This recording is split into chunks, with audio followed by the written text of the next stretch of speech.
Y como cada año, el primer martes de mayo se conmemora el Día Mundial del Asma, enfermedad para la cual aún no existe cura, pero sí métodos para controlarla o para evitarla. Conozcamos cuáles son. De acuerdo con el Centro de Asma y Alergia de México, aproximadamente el 10% de los mexicanos padecen asma, una enfermedad incurable de las vías respiratorias que se caracteriza principalmente por inflamación de los bronquios. Sin embargo, es controlable, por lo que le permite a quien la padece realizar sus actividades normales.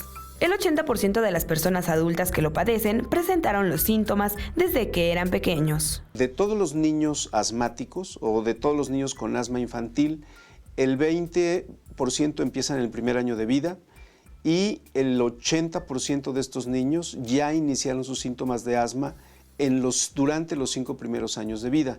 El gran problema es que muchos de estos niños no se diagnostican. Las personas con asma presentan diferentes síntomas como tos progresiva, falta de aire progresiva, silbido o ronquido en el pecho y tos después de realizar ejercicio. Estos síntomas pueden ser desencadenados por el contacto con polvo, con frío, humos, contaminantes ambientales o alergenos. Sin embargo, el 70% de los casos son desencadenados por infecciones virales de vías aéreas superiores. Resfriado común, lo que la gente llama gripas, faringitis, amigdalitis, todas estas infecciones de las vías respiratorias superiores pueden dar como resultado una crisis de asma y en ese momento el paciente va a requerir atención urgente. Esta enfermedad se controla solo con un buen tratamiento.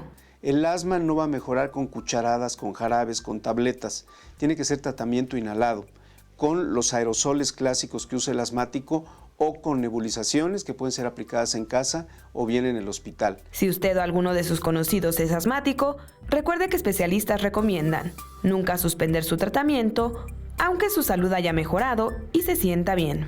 Todos los asmáticos deben tener sus vacunas respiratorias al corriente, como influenza, neumococo o tosferina, para no complicar la situación. Con imágenes de Andrés Brito, Iraíz Morquecho, 21 Noticias.